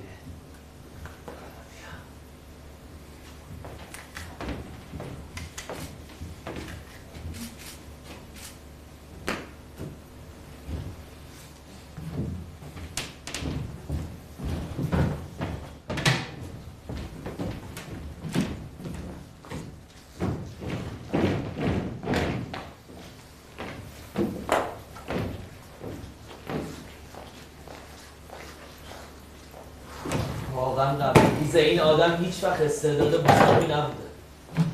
آندرا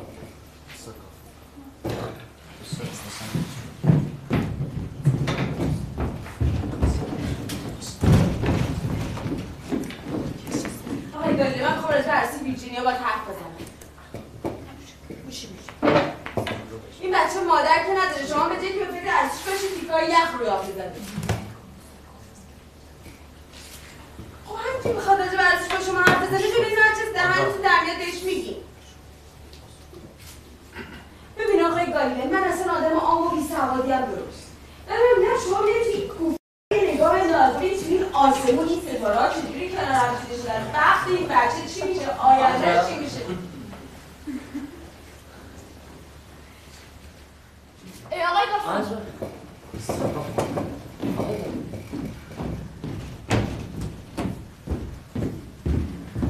استاد باخت آنجا بازه واسه کلمش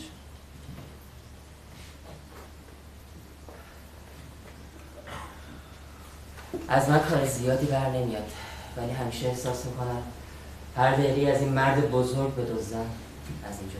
استاد یه سوال درباره لکه‌های خورشید. بعدا صحبت میکنم. استاد ساکت کتاب بهش بگی. باشه بهش بگی چه کتابی؟ باشه آروم باشه. خب سعی گالیله یک کتاب جدید درباره لکه‌های خورشیدی. جدیدترین کتاب درباره لکه‌های خورشیدی استاد گافون برامون آورده.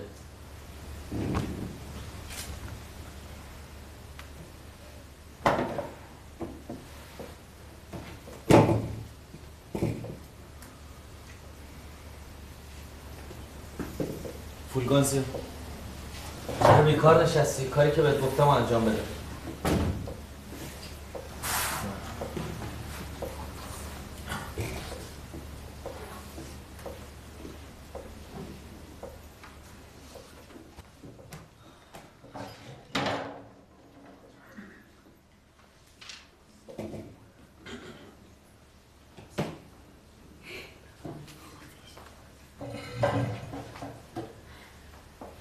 گوش کنید.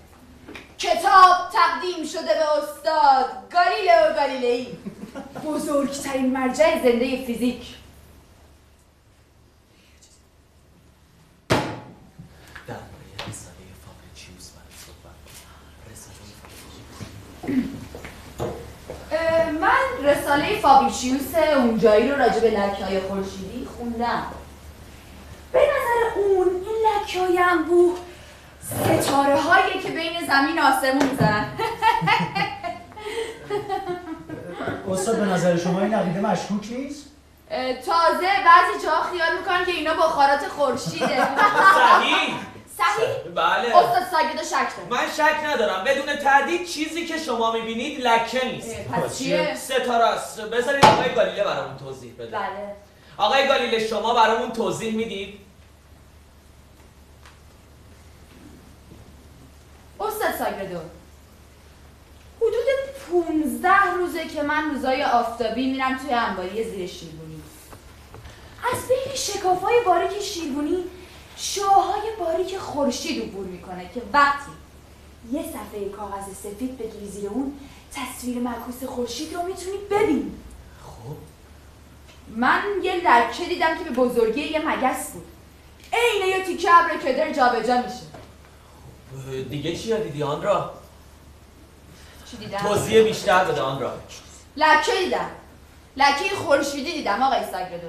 بیشتر توضیح بدم؟ آروم باش آن من هر روز لکه آروم باش آن را. آروم باش آن را. دارم بهت میگم آروم باش آن را. آقای گالیله، چرا تحقیقاتمون رو در زمینه این لکه‌های خورشیدی ادامه نمیدیم؟ برای که درباره اجسام شناور تحقیق می‌کنیم. اجسام شناور. ولی اونقدر برای شما ایمیل فرستادن که ما حتی آن را من این اعتبار رو به دست بردم چون سکوت کردم. ولی دیگه طاقت سکوت کردن رو نداریم گالیله. طاقت کباب شدن روی شعله های آتیش هم ندارم. خیلی خوب، برمیگردیم سراغ اجسام شناور. اینطوری حداقل به هیچ کس هیچ ضرری نمیرسه. این حرف نیست. آنجا فرضیه‌مون چی بود؟ فرض میکنیم که شناور بودن اجسام به شکل اونها مربوط نیست، بلکه مربوط به سبکتر یا سنگین‌تر بودن اوناست. خیلی خوب، ارسطو چی میگه؟ ارسطو میگه تکه یخ که هم 100 بار ثابت کردیم آقای گالیله.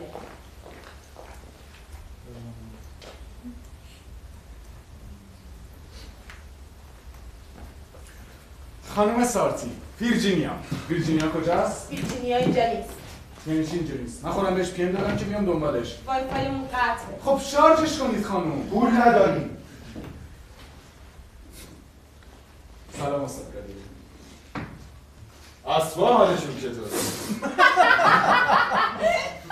سر حالن. خانم سارتن برید برامون شیر بیارید.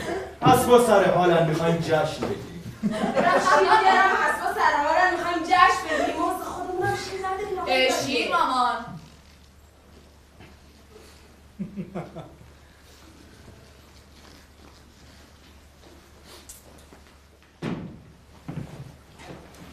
باید خدمتتون عرض کنم که مادرم به خاطر روش عاقلانه‌تون که در برابر هیاهو جدیدی که اونجایی ها درباره لکه‌های خورشیدی راه انداختن خیلی به شما تبریک گفتم.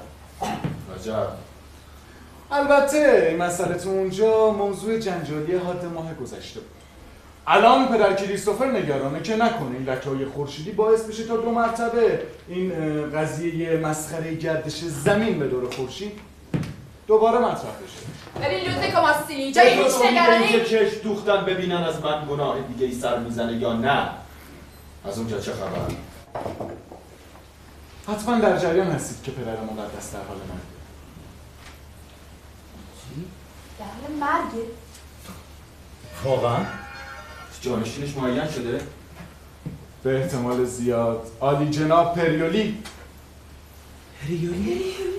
یک بازرس بر مسند مقدس؟ گالیله یک بازرس بر مسند مقدس؟ اصلا احتیاج به آدمایی مثل پریولی پیدا کرده. ساکتو دوباره زمین رو به دور خورشید به گردش در میاری. دوباره زمین رو به دور خورشید به گردش در میاری. دوباره زمین رو به دور خورشید به گردش در میاری. دوباره زمین رو به دور خورشید به گردش در میاری. دوباره زمین رو به دور خورشید به گردش در میاری. او اصلا شاید کشف کرده که خورشیدم میچرخه. ها نظر تو چیه مارسیلی؟ من معنی این هم هیجان استرابا نمیفهمم. آقای گالیله نکنه میخواید این کارای شیطانیتون رو دوباره از سر شروع کنید؟ دانش داره جذاب میشه خانم اتسارتی و یه تحقیق شوق‌انگیز. ببینم لودو، تو حاضری دختر مردی رو بپذیری ولی ازش نخواهی که شغلشو ببوسه و کنار بذاره؟ نجوم هیچ ربطی به دختر من نداره. اشکال مختلف زهره خوشگلی دختر من رو کم و زیاد نمی‌کنه آقای لودویکو. بس آقای گالیله زشته. اینقدر سبکی نکنید. من میرم دنبال ویرجینیا. در خانواده‌ای مثل خانواده من ازدواج فقط به خاطر مسائل جنسی انجام نمیشه آقای گالیله. 8 سال تموم نذاشتن با دختر من ازدواج کنی تا من از بوته آزمایش سالم بیرون بیام. زن من باید بتونه با غرور روی صندلی کلیسا بشینه. منظورت اینه که سهم مالکی که رعیت‌ها میپردازن به جانماز آبکشی زن ارباب مربوط میشه؟ تقریبا. استاد ساگردو تشریف بیاریم. فولگانسیا شما بشین، آندرا شما بشین. میخوایم تصویر خورشید رو آنلاین نگاه بکنیم. وایفایمون وصل شد. این کاوشگر جنوبی که 3 روز پیش به مشتری رسیده، یعنی ما الان داریم مشتری رو آنلاین نگاه میکنیم. پس تو داشتی به کار ادامه میدادی. آقای گالیله، شما قبلا تو اونجا دستخط دادیم که دیگه با این مسئله گشتن زمین به دور خورشید کاری نداشته باشیم. پاپی که اون موقع داشتیم کهنه پرست بود. داشتیم؟ پاپ مقدس ما هنوز نمرده آقای گالیله. داره میمیره. چی؟ داره میمیره خانم سارتی. چی؟ داره میمیره؟ داره میمیره. داره میمیره؟ چجوری میتونی این حرفا رو بزنی آخه؟ این مرد روزی 100 بار تیکای یخشو وزن میکنه ولی وقتی چیزی با میلش پیش بیاد در جا اونو قبول میکنه.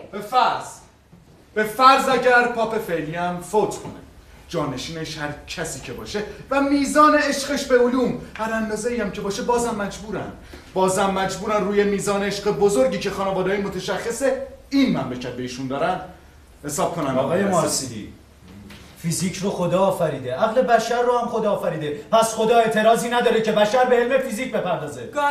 گالیلئی بذار یه چیزی بهت بگم. با چشمای خودم دیدم که پسر من به خاطر کارای تو گناهکار شد و من هیچ کاری از دستم بر نمیاد. تو بر ضد مقامات عالی طغیان کردی، یه بارم بهت هشدار دادم. بزرگترین کاردینالا اومدن همونجوری که با یه یابون ساکت. یه مدت سر به راه بودی ولی از 2 ماه پیش دیدم که کاراتو دوباره از سر شروع کردی، خیلی به روت نیومد. این که من زندگیم با یه مرد بیدینی مثل تو جوش خورده و بعد به لعنت خدا دوچار بشم به خودم مربوطه. ولی بهت اجازه نمیدم زندگی دخترتو زیر پاهای کلفت و سنگینت له کنی. من برمیگردم.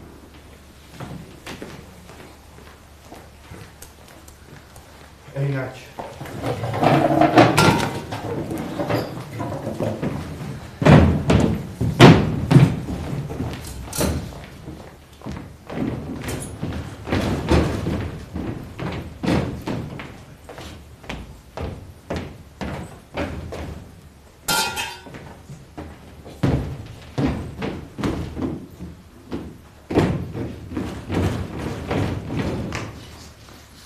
این کاراتو پس میدی آقای گالی.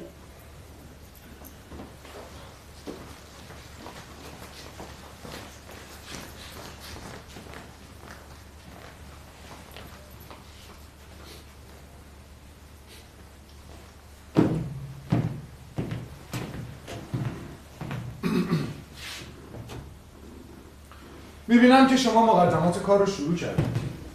پس بذارید خیالتون رو راحت کنم. من 3 فصل از سال رو توی املاکم توی روستا زندگی میکنم. میتونم به همه شما 100% اطمینان بدم که رساله شما درباره اقمار مشتری رعیت ما رو ابدا نگران نکرده. اونا فقط نگران اینن که مبادا اهانت‌های گستاخانه بعضیا به ساعت مقدس کلیسا بی مجازات باقی بمونه. صحیح. حتما اتفاق افتاده که به مزارع زیتون و ذرت برید بدون اینکه به فکرت هم بیفته زیتون و پنیرای ما رو میخوری و هیچ خبر نداری برای به دست آوردن اینجور چیزها چقدر زحمت میکشن. آقای لودویکو مارسیلی، جناب آقای لودویکو مارسیلی،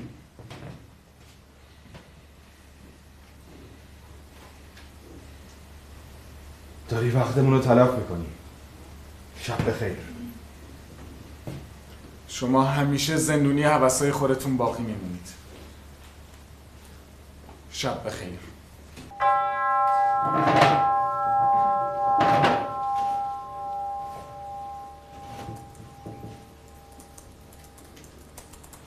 پروفسور، فایل نهایی نسخه نهایی لطفاً پلی کن. بله.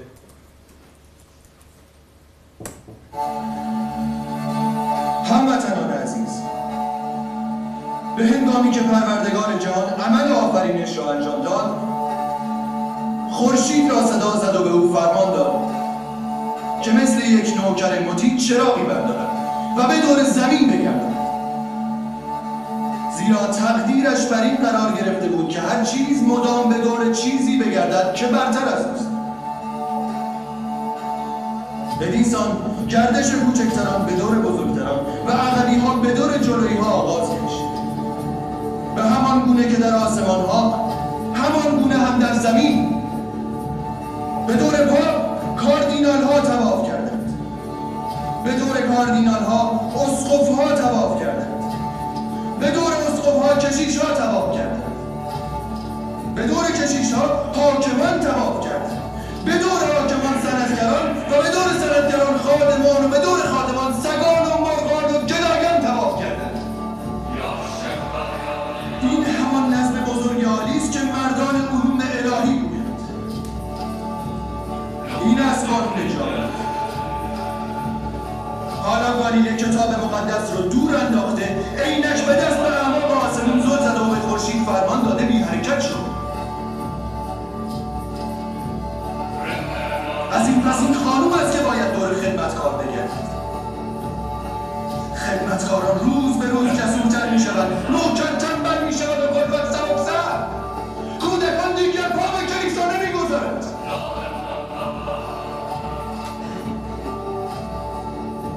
حالا شما اید مردم و گالیله که به همه چیز خط بزرگ کشیده و تمام داشته های شما رو یک بار نابود کرد.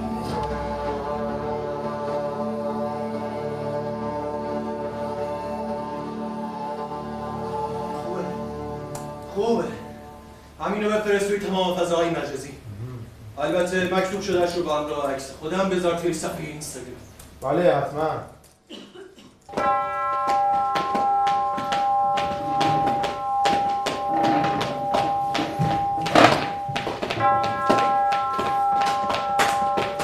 حالا درست توی همین لحظه این ریاضیدان ابله عینک خودش رو برداشت و به سمت آسمون نگاه تا به شما بفهمونه در تنها عرصه‌ای که رقیبی نداشتید پای دانشتون میلنگه، اون وقتی که نیازی به خدا نیست. این گالیله زیرک وقتی کتاب‌های نجومش رو به زبون کارگرهای ساده می‌نویسه، نه به زبون لاتین، درست میدونه داره چیکار میکنه. خب با این عمل بی‌ذوقی خودشون نشون میده. باشه من بهش تشکر میکنم. این صداهای پا داره من عصبی میکنه. شاید این صدای پاها رساتر و موثرتر از کلام ما باشه. شما ترجیح میدید این جماعت با دلی آزرده و چشمای اشک‌آلود از اینجا برن؟ هرچی باشه ایشون بزرگترین فیزیکدان زمان ماست، نه یک انسان احمق و یادگیر. دوستان و طرفداران بسیار زیادی داره. نکنه میخواین همه بگن که کلیسای مقدس یا آشغالدونی پر از عقاید گندیده است. راحتش بذارید. من سالها پیش که بازرس بودم مدام به خونش میرفتم و تهدیدش میکردم. اما خب اون واقعا داده راست میگه. خیالتون راحت در مورد ایشون کار به جاهای باریک نمیکشه. آقای گالیله ترسوتر و تن‌پرورتر از این حرف هست. اون نمیتونه از لذت شیر بگذره نه فکر تازه. و البته این رو شما هم بدونید که من نه قصد دارم حقایق فیزیکی رو انکار کنم و نه موافق جنگ بین زنده با عقل و زنده با کلیسا هستم.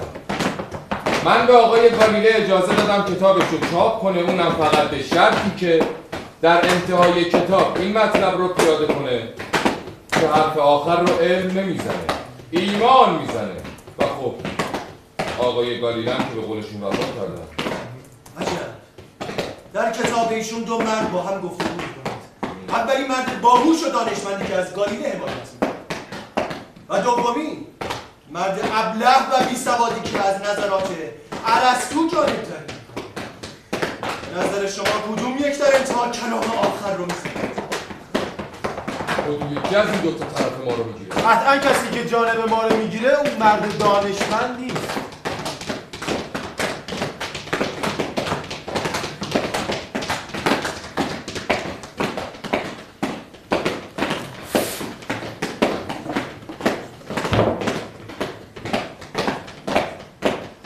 واقعا بی‌شرمانه است. این صداهای پای توی راه رو داره منو بدجوری عصبانی میکنه.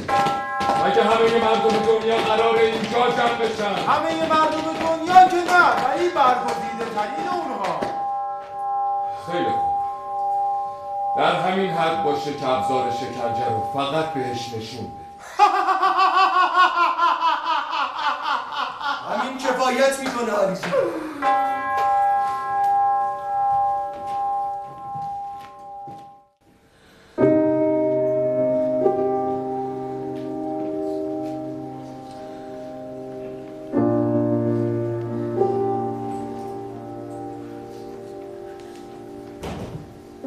خب نپذیرفتش. دیگه همه چی تموم. این آخرین امیدش بود. چیزهایی که سالها پیش وقتی به گالیله میگفتند کاملا درست بود. ما به تو احتیاج داریم. حالا دیگه توی چنگشونه. میکشنش. کتاب مبارزات هیچ وقت به آخر نمیرسه. داشتم با خودم فکر میکردم، یعنی میذارم اون سنگ کوچیکی رو که همیشه توی جیبش داره و دلیل برهانش با خودش داشته باشه. جایی که اونو میبرن کسی با لباسی نمیره که جیب داشته باشه. جرأت نمیکنم. حتی اگه این کارم بکنن گالیله انکار نمیکنه. مگه خودش نمیگفت کسی که حقیقت رو ندونه نادونه، ولی کسی که حقیقت رو میدونه و انکار میکنه جنایتکاره. گالیله توبه نمیکنه ولی اگه توبه کنه اما قدرت دست اوناست. قدرت؟ از قدرت هر کاری سخته نیست آقای ساگردو. امیدوارم که نباشه. دیروز بازجوییش کردم، امروزم جلسه دادگاه. یادم آخرین باری که دیدمش میگفت چه زمستان و چه تابستان، چه دور و چه نزدیک، تا زنده هم و برای همیشه به دنبال حقیقت میگردم و از حقیقت حرف میزنم. استاد ساگردو یادتونه توی انجمن تحقیقات واتیکان وقتی عینک شما رسی میکردن چه رفتاری داشت؟ آقایون یک مقدار عقل لطفا، یک مقدار عقل. الو جناب بلارمین آزادش کردی؟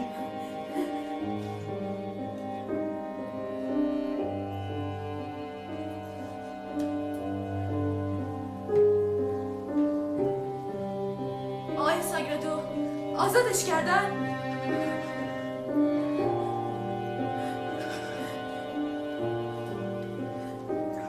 منتظرن گالیله توی جلسه دادگاه جلوی پریولی مقدس توبه کنه. نه باور نمیکنم. گوش کنید، ماه زمینه، آروم باش باز خودش دوری نداره.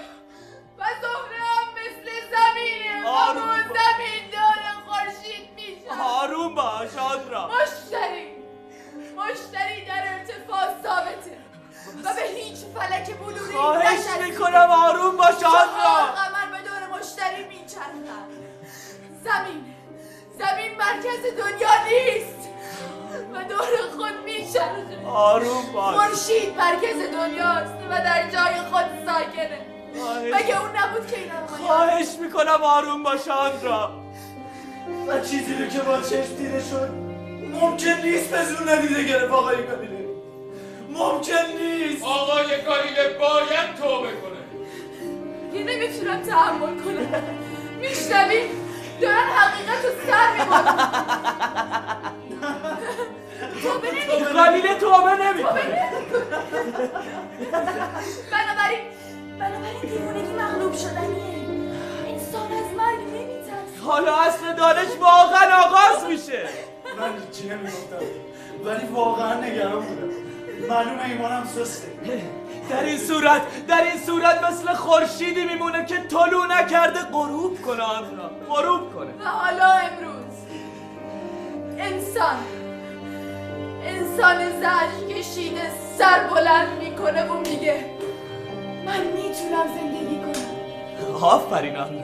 آفرین. اینجوری استوار و محکم میسته میگه نه به این همه موفقیت میرسه. آقای گالیله توبه کرد.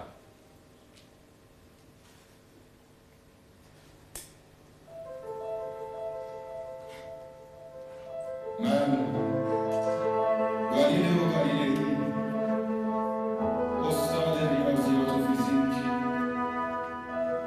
از همه تئوری خود در مورد اینکه خورشید مرکز جهان است و از جای خود حرکت نمی‌کند و زمین مرکز جهان نیست و حرکت می‌کند توبه می‌کنم.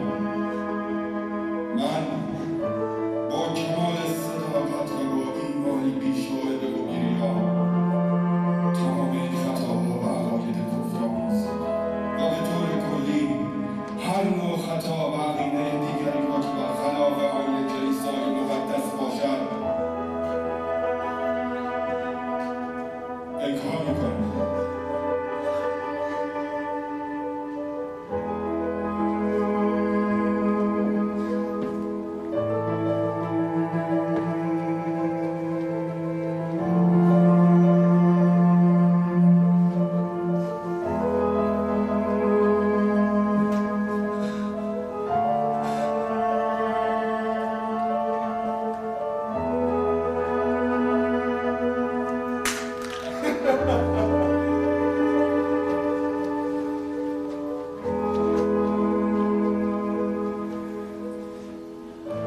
گالیله هیچ وقت به اندازه ارزش کارت بهت دستمزد ندادم. هیچ وقت نتونستی لباسی برای خودت بخری و چیزی رو برای خودت منتشر کنی. تو همه این سختی ها رو تحمل کردی چون داشتی برای علم کار میکردی. دوست عزیزم برای علم. حالم ازت به هم میخوره آقای گالیله. مواظب حرف زدنت باش آنرا. برش کن ساگردو. بدبخت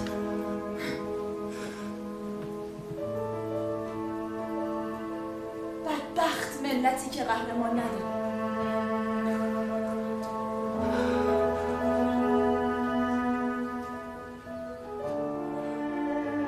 بدبخت ملتی که به قهرمان نیاز داره آن را.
ممنونم ازتون که افتخار دادین امشبتون رو به اجرای دیدن کار ما گذروندین. خیلی بهم لطف کردین، خیلی به ما لطف کردین. اول از همه ازتون خواهش میکنم هر گونه انتقاد و پیشنهادی که دارید به من بگید، چه اصلا تیوال، اینستاگرام یا هر چیزی که من بتونم در جاهای باقی مونده نقاط ضعف و قوت کار خودم رو بدونم. مهمانان خیلی بزرگواری تشریف دارن. دوست خیلی خوبم جناب آقای مهران رنجبر.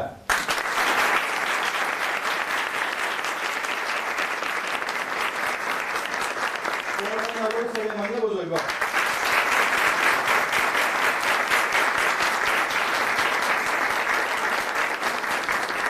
امشب غرورانگیزترین شب زندگی من.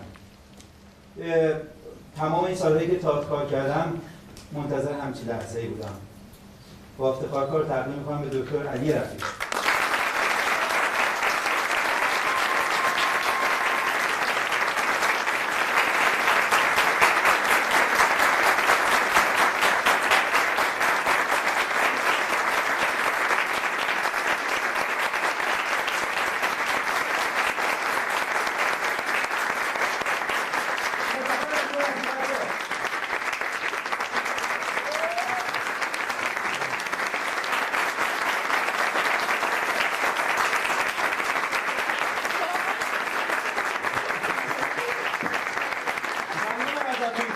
منت بذارید بزرگواری کنید با ما روی صحنه عکس بندازید. افتخاریه برای ما.